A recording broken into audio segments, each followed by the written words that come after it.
Welcome. So in this lesson, we're going to look at basic data types. There are quite a few data types, but what we're just going to look at is the basic ones that you're going to use every day. Okay, and we're going to put together a simple program that hopefully uses at least 3 of them. So the data types are strings, which we used in the last one, which is basically a way of storing characters. Integers, which is a way of storing whole numbers, and then floats, which is a way of storing decimal points. We also have Boolean. Now, Boolean is really useful once we get on to some more advanced programming. So it's just a way of calling true or false. So just look at the characters here where it says true with a capital T and false with a capital F. And that's really important in Python. Without that capital, it doesn't mean anything. So those are the 4 data types we're going to look at. As well as this, we're also going to look at how to do comments. Now, as we run through, comments become really useful because programs tend to be very big, and they can span multiple different programs and multiple different classes and functions and go on for thousands and thousands of lines. So it's not uncommon for them to kind of be big.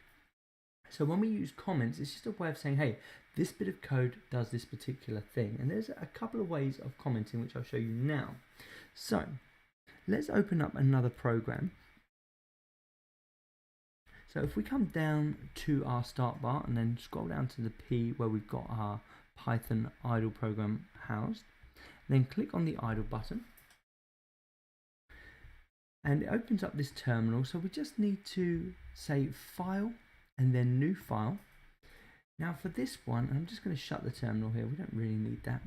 And now for this one, I'm just going to save it as the party plan, which is the extension task I'm going to get you guys to do, which is just to create a simple program that stores the data needed to host a small party. And I'll go through the first bit with you.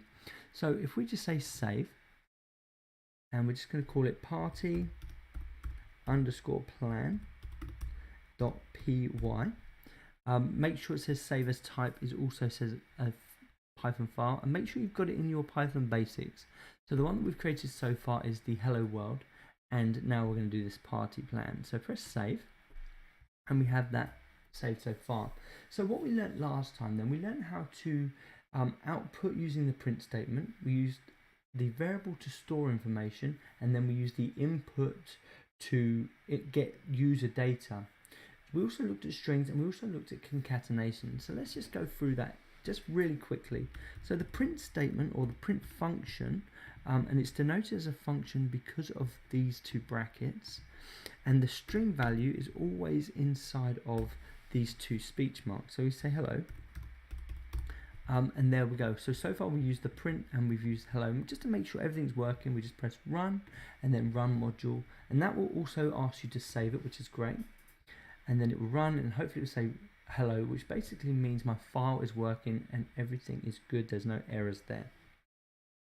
So the next thing we did is we concatenated. So we just use this comma and then we put something else. So you can concatenate strings if you want to. So we can say world, or you can concatenate variables. So if we say name, which is the one we used last time, however, this will give me an error because I don't have the variable name set up yet. So if I press OK, and the first thing it should say is, look, there's an error because you don't have name defined. So we just need to define that. Close that terminal, remember, otherwise that error will keep popping up. And then your variables, I tend to find variables are better placed at the top. The only exception for that is when you're using an input inside of a variable, which tends to, you can have that throughout the program. So if I just say name, we just put it at the top, and equals. So that's how you create a variable. So you give it a word and then you give it an equals. It's also important to note at this point that name with a capital N is different from name with a lowercase n. Those are 2 completely different variables. And also if I said name like that, that is also a different variable. You can't have spaces in variables. So I can say name 1, but I can't say name and then space. Okay, so it all needs to be one word. And you also can't start with a number. So I can't say 1 name. That wouldn't work either. So it always has to start with just a normal character. Let's close these ones out, and let's just turn that one back to just a normal n. and then we just say, what's your name? And then we just say Mr. C. Okay, and then we can run this, and now that error will disappear, that syntax error will disappear. So there we go, and we've got those two values side by side. So it's actually created a bigger space there than we needed. So we can just close that up, and hopefully that resolves that issue. So if I just say run again, file save, and then run it again, and then you can see now that space is a lot closer. And that's something I didn't realize, that you don't, when you're concatenating two values like this, you actually don't need to put the space there. When you're concatenating a string with a variable, it becomes necessary to do that mostly, but in this case it's done that for me. It's separated out all those spaces nicely. Okay, so there we have concatenation, where we're just joining things together using this little comma. The final thing that we had was the input statement. Now you can write the input statement in two ways. You can just say input, and then because it's a function you do need these brackets, and you can say write your name. What's your name?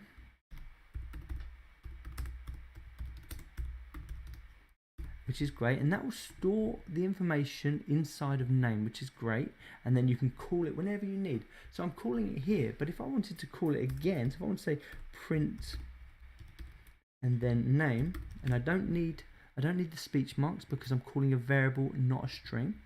I can call it again, which is great. Another way would be to call it without the variable, which doesn't store anything, so it just won't do anything. You can call it, you can write your name, but it won't store it, won't do anything with that. It will just carry on regardless, and you'll never see your name again. Sometimes that can be useful, but not a whole lot. And what the variable does is it stores it to memory, which is great. So let's run this again. Press OK, and let's input our name. So Mr. C. Press enter, and there you go. And you can see it's called my name twice because I told it to. So I told it to call it here under name, and I told it to call it here under name. Okay, so that's what we covered last lesson. So let's look at this lesson. So we're quite happy, hopefully, with string types now. So if I just say print and then string, which is those two things there, those two speech marks there, and say this is some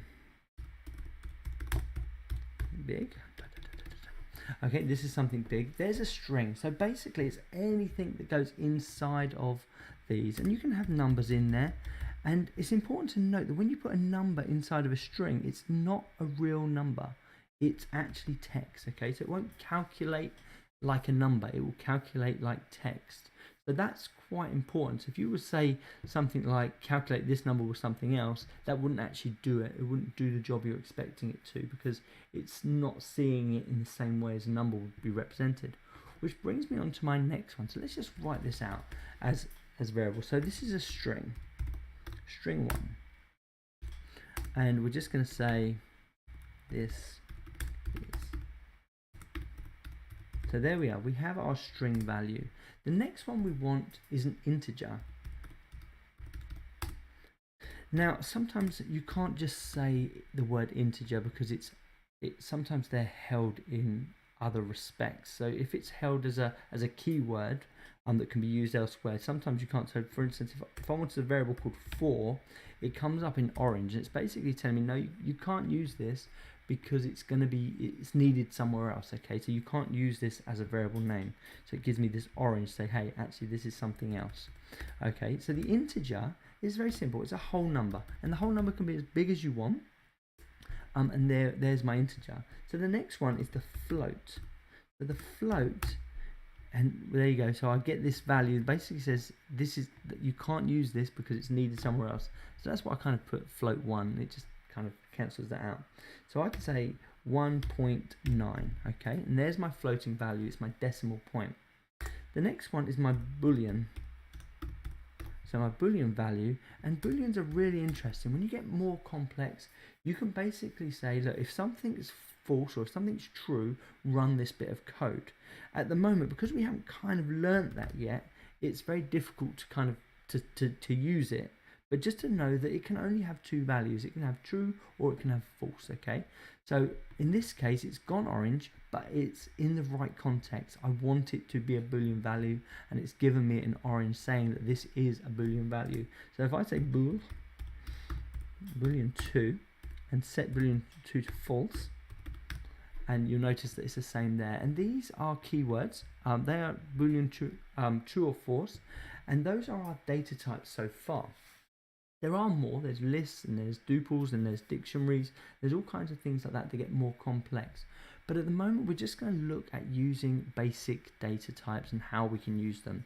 Apart from the Boolean, which we'll probably use for our kind of when we start using if statements and things, and we'll move on. The final thing then is comments. As I said before, comments are ridiculously useful, and you can use them throughout your program, and you should, just to say what the piece of code is doing. Now, a single line comment is a hashtag or a pound sign, and you can say this is a comment.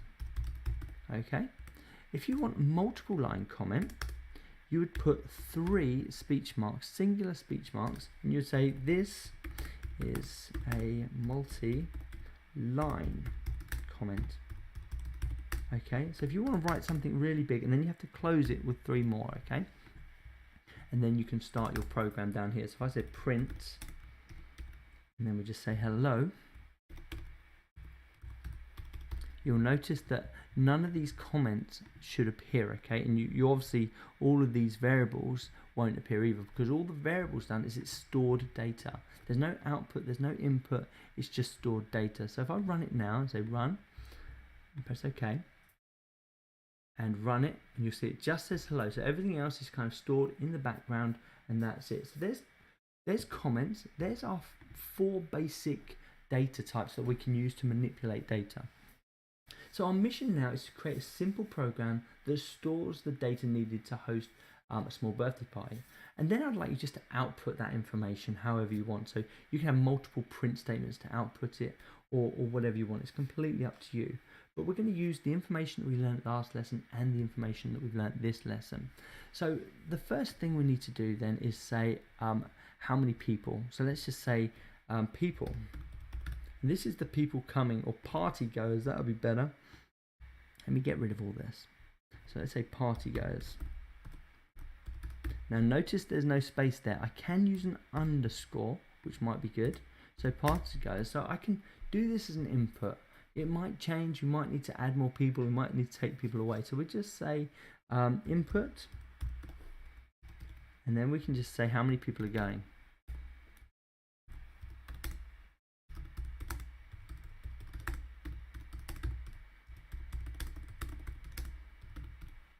How many people are coming to the party? So then party goers will store that information. And then you can have some kind of food thing. So you can say, okay, so cakes. And you can say how many cakes are you going to need. So you can just say 10 cakes for that one. The next bit you can say party games, for instance. And you can specify the kind of games that you want to play. And I'd like you to carry on just creating this list, and you can for this you could use a list, but we're not quite there yet, so I won't show you how to do that. But we can say hangman, there we go, that's a good party game. Carry on creating this data, and then you can print out your statement. So the statement can say, okay, how many people, and then we can concatenate that with party goers.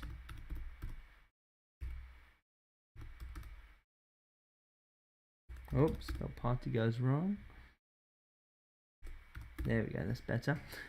And it does have to be the same. So spelling it this way here has to be spelled the same way here. So we can say party goes, then we can have another print statement. So print number of cakes.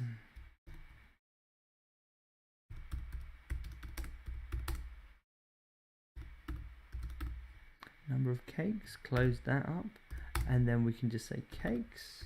So every time you change a value at the top here, it changes down there until you have them. Now, what I'd like you to do is create a party, say 10 type things, and just try and use floating values, try and use the integer, try and use strings, and if possible, see if there's a way of using the Boolean true or false as well.